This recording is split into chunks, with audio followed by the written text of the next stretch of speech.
تو ہم پر ایک ذمہ داری ہے. میں اور آپ مسلمان ہیں, چاہے یہاں رہیں, چاہے کراچی رہیں, چاہے لاہور رہیں, چاہے دہلی رہیں, چاہے کہیں بھی رہیں, کامیابی چاہیے تو دین پر چلنا پڑے گا.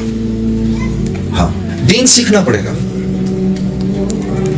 اور دین سیکھنے کے لیے سب سے پہلے دل کا پیالہ خالی کرنا پڑے گا. اس بات کا احساس کرنا پڑے گا کہ مجھے کچھ نہیں آتا. سب سے پہلے اس بات کا احساس کرنا پڑے گا کہ مجھے کچھ نہیں آتا.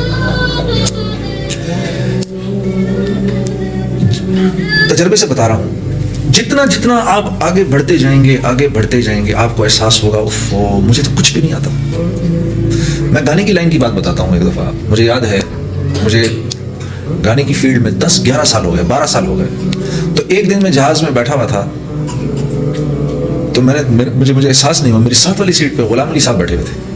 بہت بڑے گائک ہیں. تو بڑی خوشی ان سے مل کے میں نے کہا, خان صاحب کوئی مشورہ تو دیجیے گانے کی لائن سے. کہنے لگے, میرے بھائی گا نا, یہ میرا مشورہ ہے تجھے, گا نا.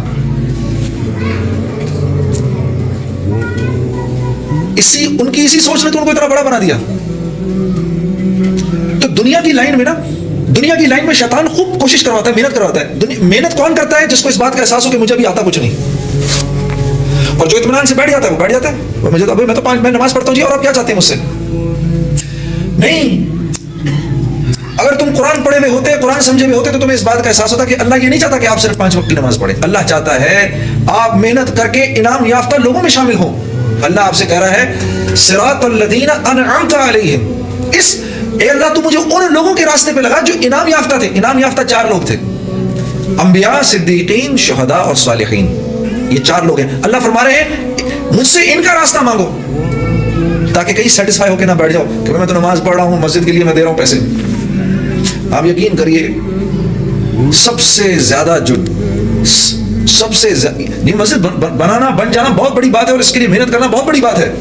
لیکن سب سے زیادہ جو شیطان مطمئن کرتا ہے نا, ان لوگوں کو کرتا ہے جو مسجد کے لیے چندہ اکٹھا کر رہے ہوتے ہیں. میں آپ کو تجربے سے بتا رہا ہوں. ہاں, میں تو بہت بڑا کام کر رہا ہوں. نہیں, سیٹسفائی نہیں ہو سکتے آپ. اور اتنی محنت کی, اتنے اخلاص سے سب کچھ کیا, مسجد بن گئی. 30 سال گزر گئے, اس مسجد کے پاس سے گزرتے ہوئے ساتھ والے کو کہا, یہ جو مسجد ہے نا اس میں میرا بھی حصہ پڑا تھا. لو جی, 30 سال کا اخلاص ختم ہو گیا. سب جتنا کمایا تھا سب گنوا کے بیٹھ گئے. تو دین سیکھنا ہے, ہم نے دین سیکھنا ہے میرے دوستوں. اور ہمیں نہیں آتا, ہمیں دین نہیں آتا. ورنہ اگر ہمیں دین واقعی آتا ہوتا تو آپ یقین کرو, خدا کی قسم 2 رکعت نماز کافی تھی ہمارے تمام مسائل کے حل کے لیے. 2 رکعت نماز کافی ہے. اب کیونکہ دین نہیں آتا, کسی کی نماز میں کوئی کمی ہے, کسی کی نماز میں کوئی کمی ہے, کسی کی دعا میں کوئی کمی ہے, پھسپھسی سی نماز ہے. ہاں, نماز میں کھڑے ہوتے ہیں, امام ابو حنیفہ کے پاس ایک آدمی آیا کہ جی میری فلاں چیز کھو گئی. انہوں نے کہا ذرا 2 رکعت نماز میں کھڑا ہو جا. تو نماز میں کھڑا ہوا, سلام پھرتے کہتا جی یاد آ گئی, کہاں پڑی ہے؟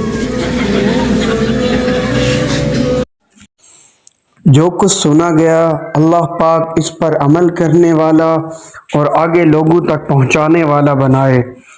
مزید اصلاحی بیانات کے لیے ہمارا یوٹیوب چینل بیوٹیفل بیان JJ کو سبسکرائب کریں اور ویڈیو کو لائک کریں.